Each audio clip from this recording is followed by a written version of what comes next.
Hello and welcome back to Entertainment Talk. I'm your host, Sir TalksALot. A big entertainment question lately has been, should entertainers use their positions and fame to push specific agendas? Now, the quick answer is no. But it's more complicated than most people want to admit. Entertainers are people, so they're entitled to their opinion. No one will argue with that.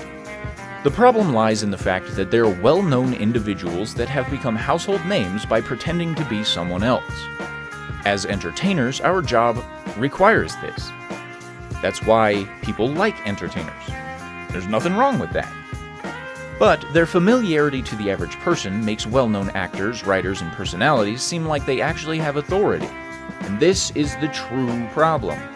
When a person becomes famous through political theater, civic work, or some form of socially relevant manner to real life, then it makes sense to listen to that person as an authority in certain subjects. But when an entertainer becomes famous, they are often given the same level of authority. At least in the minds of the consumers that recognize them. The authority that they appear to possess is actually false in the majority of cases, but the perception outweighs reality. This allows for entertainers to gain undeserved levels of sway in broader society. Entertainers have the sole purpose of entertaining.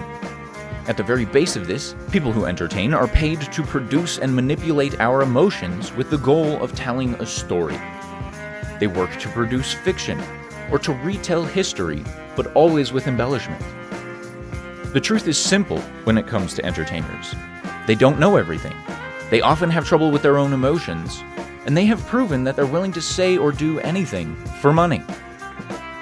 Not all entertainers are like this, but given the job description, should we believe everything, or better yet, anything, that comes out of their mouths on big issues?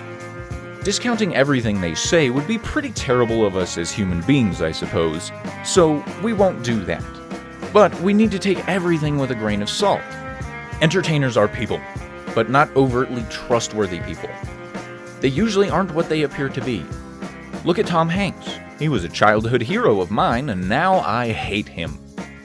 Entertainers can speak out about whatever they want, but most of the time they rely on perceived authority, fame, and likableness. That's probably not a word, but oh well.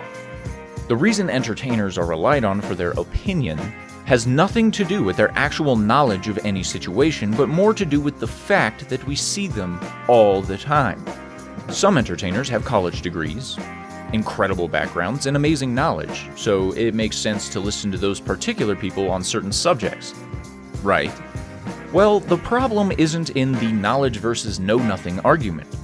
There's an ethical question of can versus should that needs to be addressed. Many people probably don't care if an entertainer has an opinion, because everyone has an opinion. But, as we all know, the entertainers that get the most attention for their opinion probably aren't the experts they pretend to be. They get the attention because they have the stage. But they're still just entertainers hoping to manufacture emotional responses from their audience. I won't claim to be an expert in psychology, but people are pretty easily manipulated by a pretty face saying controversial things in the proper framing. They present opinion as fact and paint facts as opinion. Modern entertainment is filled with ethical issues like this.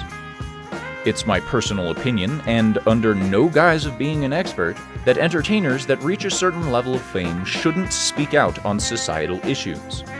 While I don't think they should be stifled by any means, I do think entertainers should make the ethical choice of not using their influence in this way. It, again in my opinion, is better for them only to stick to what they actually know. For many of them, all that is pretending to be someone else, playing an instrument, or writing epic adventures. My next question is, what happens when entertainment doesn't allow for free creation? But I can talk about that in the next episode. Until then, and as always, have a wonderful day.